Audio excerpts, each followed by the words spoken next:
प्रिय साथियों, Bihar board Hindi model set के एक महत्वपूर्ण वीडियो में आप सबों का बहुत बहुत स्वागत है। आज हम लोग मैट्रिक परीक्षा में पूछे जाने वाले पूरी 50 ऑब्जेक्टिव क्वेश्चन को इस वीडियो में पढ़ेंगे, जो कि मैट्रिक परीक्षा में साथियों प्रत्येक बार पूछे जाते हैं। साथ ही इस वीडियो में आप सबों को टोटल 25 ऑब्जेक्टिव क्वेश्चन बुक से हम बताएंगे और 25 ऑब्जेक्टिव क्वेश्चन आप सबों को आपके ग्रामर यानी व्याकरण से हम बताने वाले हैं। तो जिसमें से आपको 25 में से 5 नंबर का क्वेश्चन बुक से ज़रूर आएगा। साथ ही अगर आप लोग पूरी ध्यान से देखते हैं तो 25 में से 5 या 6 क्वेश्चन आपको ग्रामर से ज़रूर आएगा और 100% आएगा। तो चलिए बिना किसी टाइम कमाए वीडियो को करते हैं स्टार्ट। और आप लोग ज़्यादा से ज़्यादा कोशिश कीजिएगा सभी प्रश्नों का उत्तर कमेंट में करने का, ठीक है। तो आप लोग चलिए आप लोग के साथ हम वीडियो को स्टार्ट करते हैं। देखते हैं आज कितने स्टूडेंट का सपोर्ट रहता है। पहला क्वेश्चन आप लोग के सामने है और आप सब यहाँ देख सकते हैं कि अज्ञेय का जन्म कब हुआ था, ठीक ना। 4 ऑप्शन है फ्रेंड्स। आप लोग के नज़र में जो सबसे इम्पोर्टेंट आंसर है वो ज़रूर कमेंट बताइए, ठीक ना। देख सकते हैं 1910, 1911, 1912, 1913। आप लोग अगर अच्छी सी पढ़ाई कर रहे होंगे तो इसका आंसर ज़रूर दीजिएगा आप लोग कमेंट में। इस प्रश्न को हम छोड़ देते हैं, वैसे देखते हैं कितने स्टूडेंट इसका सही आंसर कमेंट में देते हैं, ठीक ना। चलिए अब हम लोग बढ़ते हैं 2 नंबर के क्वेश्चन की ओर। 2 नंबर का क्वेश्चन भी बोर्ड्स एग्जाम में कई बार पूछे गए हैं, ठीक ना दोस्तों। 2 नंबर का क्वेश्चन देख रहे हैं, दिनकर की किस कृति के लिए ज्ञानपीठ पुरस्कार मिला है, ठीक ना दोस्तों। तो आप लोग के सामने यहाँ भी 4 ऑप्शन है, देख सकते हैं। रश्मिरथी, संस्कृत के 4 अध्याय, उर्वशी, रेणुका, ठीक ना दोस्तों। तो इसका आंसर आप लोग जरूर कमेंट में बताइएगा। फिलहाल हम बताते हैं, इसका सही आंसर होगा सी नंबर यानी उर्वशी कृति के लिए दिनकर को ज्ञानपीठ पुरस्कार मिला था, ठीक ना दोस्तों। अब हम लोग इसी तरह बढ़ते हैं तीसरे नंबर क्वेश्चन की ओर। ये भी बोर्ड्स एग्जाम की दृष्टि से इम्पोर्टेंट है, ठीक है दोस्तों। देख लीजिए, नौबत खाने में इबादत साहित्य की कौन सी विद्या है। तो यहाँ भी आप सबके सामने 4 ऑप्शन रहेगा एग्जाम में, ठीक ना। तो इसमें से आपको व्यक्ति चित्र को आपको कलर करना है यानी रंगना है, ठीक ना दोस्तों। इसी तरह दोस्तों हम बढ़ते हैं चौथे नंबर क्वेश्चन को। आप लोगों को खामोश रहने की कोई ज़रूरत नहीं है, खामोश रहने से आपका प्रॉब्लम सॉल्व नहीं होगा। सही या गलत आप लोग अपने अंदाज में ज़रूर कमेंट करें आंसर, ठीक ना। इसी तरह हम लोग देख सकते हैं, प्रेमधन अपना आदर्श किसे मानते थे। तो यहाँ 4 ऑप्शन है, महात्मा गांधी, विवेकानंद, रविंद्रनाथ टैगोर, भारतेंदु हरिश्चंद्र। तो इसका सही आंसर हो जाएगा आप सबको दोस्तों, रविंद्रनाथ टैगोर को प्रेमधन अपना आदर्श मानते थे। इसी तरह हम लोग बढ़ते हैं 5वें नंबर के क्वेश्चन की ओर। 5वां नंबर के क्वेश्चन भी बोर्ड्स परीक्षा की दृष्टि से इम्पोर्टेंट है फ्रेंड्स। ये इम्पोर्टेंट इसलिए है क्योंकि आप लोग देख सकते हैं यहाँ पे ये कई बार पूछे गए। भारत माँ के श्रेष्ठ मुख की तुलना कवि ने किससे की है, ठीक ना दोस्तों। तो यहाँ देख सकते हैं सूर्य, कंचन, पुष्प। तो आप सबको को याद रखना है छाया युक्त चंद से की है भारत माँ की मुख की तुलना, ठीक ना। इसी तरह हम लोग बढ़ते हैं 6ठे नंबर क्वेश्चन की ओर। 6ठा नंबर के क्वेश्चन आप लोग देख सकते हैं, मिट्टी की अबोध मूर्ति कौन है।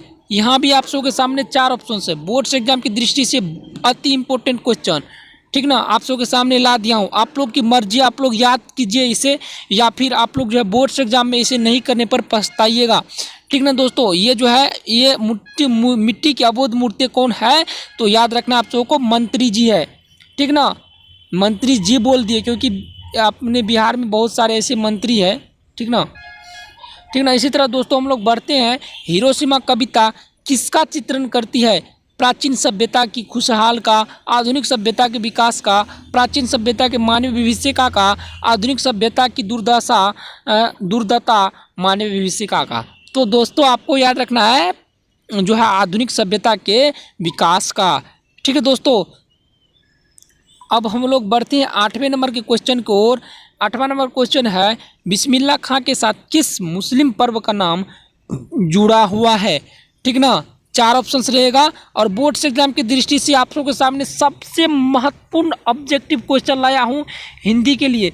ये सब बार पूछे जाते हैं, हर एक बार पूछे जाते हैं। तो आप सबको याद रखना है दोस्तों, मुहर्रम पर्व का नाम बिस्मिल्लाह खान के नाम के साथ जुड़ा हुआ है, डी नंबर, ठीक ना। अब देखिए सबसे इम्पोर्टेंट क्वेश्चन ये है, ये भी बोर्ड्स एग्जाम में इसमें जितना क्वेश्चन बताएं सब इम्पोर्टेंट है। देखिए महात्मा गांधी के अनुसार उदात्त व बढ़िया शिक्षा क्या है? तो आप सबको याद रखना दोस्तों, आध्यात्मिक शिक्षा जो अपने अध्ययन से, अगर आप लोग हमें आप लोग को अभी वीडियो में बता रहे हैं हम कि आप लोग याद कीजिए, अध्ययन कीजिए। अगर आप लोग इसका अध्ययन कीजिएगा तो ये महात्मा गांधी के अनुसार यही सबसे बढ़िया शिक्षा है, यानी आध्यात्मिक शिक्षा, ठीक ना दोस्तों, इसको याद रखना है। देखिए अब जो है सबसे इम्पोर्टेंट क्वेश्चन जो है कह रहा है वाणी कब विष के समान हो जाता है, ठीक ना। वाणी कब विष के समान, यहाँ का हो गया है, वाणी कब विष के समान हो जाता है। चलिए ऑप्शन आप सबके सामने जो है देते हैं, देख सकते हैं आप लोग। राम नाम के बिना, तीर्थ यात्रा के बिना, ज्ञान के बिना, इनमें कोई नहीं। तो आपको याद रखना है राम नाम के बिना, ठीक ना। अब आते हैं 11वें नंबर क्वेश्चन की ओर। कह रहा है रसखान के रचनाकाल के समय किसका राज्यकाल था, ठीक ना दोस्तों। रसखान के रचनाकाल के समय किसका राज्यकाल था? देख सकते हैं 4 ऑप्शन है, अकबर, हुमायूं, जहांगीर, औरंगजेब। ये इंपॉर्टेंट क्वेश्चन है, इसीलिए आपको बोलते हैं कि ज़्यादा से ज़्यादा स्टूडेंट इसका कमेंट जरूर कीजिए, जल्दी कीजिए, तब हम आप सबको आंसर बताते हैं। तो इसका सही आंसर हो जाएगा आप सबको दोस्तों जहांगीर, यानी ये जो है क्वेश्चन रसखान के रचनाकाल के समय किसका राज्यकाल था, तो आप सबको याद रखना है दोस्तों जहांगीर का, ठीक ना। अब बढ़ते हम लोग जो है 12वें नंबर क्वेश्चन कर। 12 नंबर का क्वेश्चन जो ही इम्पोर्टेंट है, यानी हिंदी में जितना क्वेश्चन इस वीडियो में बताए हैं सब के सब इम्पोर्टेंट है। कवि ने पर्जन्य किसे कहा है, तो आप सबको याद रखना है दोस्तों बादल को कहा है। इसी तरह हम लोग बढ़ते हैं 13 नंबर क्वेश्चन की ओर।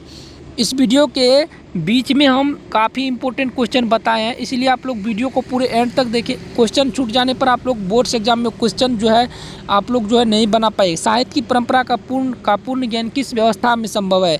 सामंतवादी व्यवस्था, पूंजीवादी व्यवस्था, समाजवादी व्यवस्था, उपयुक्त सभी। तो आप सबको याद रखना है कि समाजवादी व्यवस्था में जो है साहित्य परंपरा का पूर्ण ज्ञान सीमित है, ठीक है दोस्तों, संभव है। अब हम लोग बढ़ते हैं 14 नंबर क्वेश्चन की ओर।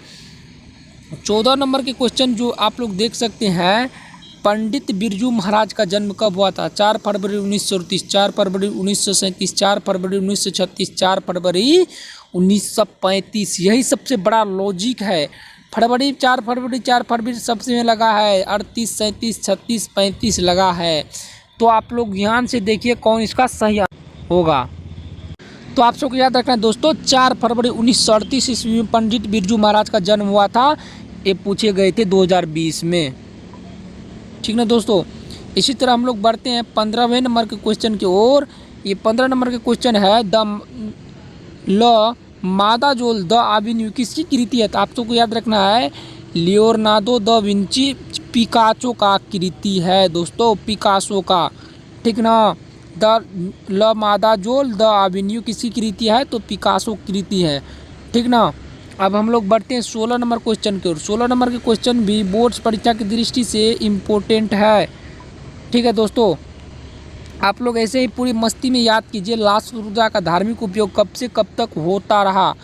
11वीं सदी से फ्रेंच क्रांति, 12वीं सदी से फ्रेंच क्रांति तक, और 13वीं सदी से फ्रेंच क्रांति, 14वीं सदी से फ्रेंच क्रांति तक। तो इसका राइट आंसर हो जाएगा 14वीं सदी से फ्रेंच क्रांति तक, ठीक ना। अब हम लोग बढ़ते हैं 17 नंबर के क्वेश्चन की ओर, सेट 2 की ओर, ठीक ना। सेट 2 का है मछली कहानी में किस वर्ग का चित्रण किया गया है? तो आप सबको याद रखना है दोस्तों निम्न मध्यवर्गीय एवं मध्यवर्गीय परिवार का जो है मछली कहानी में चित्रण किया गया है। तो याद रखना है डी नंबर। देखिए अब आता है 18वें नंबर का क्वेश्चन। कह रहा है बहादुर लेखक के घर से अचानक क्यों भाग चला गया? दूसरी नौकरी मिल जाने के कारण, माँ की याद आने के कारण। देखिए ये इम्पोर्टेंट क्वेश्चन है, बहादुर लेखक का घर छोड़ के क्यों चला गया था ये जान लीजिए आप लोग। क्योंकि लेखक के घर में बहादुर को बहुत ज़्यादा प्रताड़ित करने लगा था, और नहीं वो माँ को पूरी भूल चुका था, क्योंकि वो बचपन में ही भाग चुका था माँ और वो अपने गाँव को भी शायद भूल चुका था। ठीक है, काफ़ी दुख की बात है। बहादुर को जो है लेखक के साथ प्रताड़ित किया जा रहा था और उनके घर में व्यवहार में परिवर्तन किया जा रहा था। उन पे जो है बेवजह के जो है चोरी का आरोप भी लगाया जा रहा था। इसी कारण जो है बहादुर ने अपना घर छोड़ के, लेखक के घर छोड़ के भाग गया। ठीक ना। देखिए, सहजात प्रीतियाँ किसे, अस्त्रों संचलन से, अनजान स्मृतियों से, स्वबंधन से। ठीक ना दोस्तों। और इसका नेक्स्ट आंसर आता है उपयुक्त सभी। तो आपको याद रखना है दोस्तों, जो है 16 नंबर क्वेश्चन जो है सहजात प्रीतियाँ किसे कहते हैं। तो इसको आप लोग को, ये क्वेश्चन आप लोग को जरूर याद रखना चाहिए, इम्पोर्टेंट है। तो इसको आपको याद रखना है, स्वबंधन को जो है सहजात प्रीतियाँ कहते हैं। ठीक ना। अब हम लोग जो है बढ़ते हैं दोस्तों 20 नंबर के क्वेश्चन की ओर। 20वें नंबर का क्वेश्चन आता है दोस्तों, नागरी लिपि के लेख। ठीक ना दोस्तों। नागरी लिपि के लेख जो है हमें कितने सदी से मिलने लगा है। देख सकते हैं आप लोग यहाँ पे, नागरी लिपि के आरंभिक लेख हमें कहाँ से मिले हैं। पूर्वी भारत से, पश्चिमी भारत से, दक्षिणी भारत से, उत्तरी भारत से। तो आप सबको याद रखना है, हमें दक्षिणी भारत से यानी साउथ इंडियन से जो है हमें नागरी लिपि का आरंभिक लेख मिले हैं। ठीक ना। इसी तरह हम लोग बढ़ते हैं 21वें नंबर के क्वेश्चन को। 21वें नंबर क्वेश्चन, वेतवा दान पत्र किस समय का है। तो आप सबको याद रखना है 1020 ईस्वी पूर्व का जो है वेतवा दान पत्र। इसी तरह हम लोग बढ़ते हैं 22वें नंबर क्वेश्चन की ओर। 22वें नंबर का क्वेश्चन आप लोग देख सकते हैं यहाँ पे, कह रहा है पंडित बिरजू महाराज लखनऊ घराने की किस पीढ़ी के कलाकार है। छठी पीढ़ी, 7वीं पीढ़ी, 9वीं पीढ़ी, 8वीं पीढ़ी। ठीक ना दोस्तों। आप सबको याद रखना है कि जो है ये जो है 7वीं पीढ़ी का जो है कलाकार है। ठीक ना। अब हम लोग बढ़ते हैं 23 नंबर क्वेश्चन की ओर। 23 नंबर क्वेश्चन आप लोग यहाँ देख सकते हैं। 23 नंबर क्वेश्चन क्या बोल रहा है कि सीता के बेटों ने सीता को कितने रुपये माहवारी खर्च देने का निर्णय लिया था। तो आप लोग को याद रखना है 50 रुपये जो है सीता के बेटे ने सीता को जो है खर्च देने का निर्णय लिया था। इसी तरह दोस्तों हम लोग बढ़ते 24 नंबर क्वेश्चन। अगर आप सब अभी तक टेलीग्राम को ज्वाइन नहीं किए तो लिंक डिस्क्रिप्शन में, वहाँ जाके आप लोग टेलीग्राम को ज्वाइन कर लीजिए। किसी प्रकार के प्रॉब्लम के लिए हमें टेलीग्राम पे मैसेज जरूर करें। ठीक है दोस्तों। उत्तर भारत से नागरी लिपि के लेख कब से मिलने लगे हैं। तो आप सबको याद रखना दोस्तों 8वीं सदी से। ठीक ना दोस्तों। इसी तरह हम लोग बढ़ते हैं 25 नंबर क्वेश्चन। आप लोग देखते हैं बहादुर को कितने रुपये की चोरी का इल्ज़ाम लगाया था। तो आपको याद रखना है 11 रुपये चोरी का इल्ज़ाम लगाया था। ठीक ना। अब 25 क्वेश्चन हो गया दोस्तों आप सबका फिनिश बुक से। अब आते हैं 25 क्वेश्चन आपके व्याकरण से। ठीक ना। अब व्याकरण में क्या रहा है, बुढ़ापा में कौन सा प्रत्यय है, पा, अप्पा और अप। तो आपको याद रखना है दोस्तों पा प्रत्यय है बुढ़ापा में। ठीक ना दोस्तों। अब हम अप्पा प्रत्यय है बुढ़ापा में। ठीक ना दोस्तों। अब हम लोग बढ़ते 27वें नंबर क्वेश्चन को। 27 नंबर का क्वेश्चन आप लोग यहाँ देख सकते हैं, ये इम्पोर्टेंट है। कह रहा है दोस्तों कि निम्नलिखित में से कौन सा शब्द शुद्धज है। उच्छ्वास, उच्छ्वास, उच्छ्वास, उच्छ्वास। तो आप सबको ये जो है इसका शुद्ध जो होगा वो होगा यानी सी नंबर। ठीक ना दोस्तों। अब हम लोग बढ़ते हैं 28वें नंबर क्वेश्चन को। ठीक ना दोस्तों। 28 नंबर क्वेश्चन आप लोग देख सकते हैं। कह रहा है 28 नंबर में दोस्तों कि निम्नलिखित में कौन सा शब्द शुद्ध है। तो देख सकते हैं चरमोत्कर्ष। आप लोग उच्चारण शुद्ध रखिए अपना, आपको जो है खुद ब खुद आपको जो है शुद्ध शब्द कौन है आप लोग पकड़ लीजिए। देखिए बी नंबर में चरमोत्कर्ष, चरमोत्कर्ष आप लोग यहाँ देख सकते हैं। ये 1 नंबर का और सी नंबर का आप लोग देख सकते हैं, ए और सी का जो है क्या है सेम है।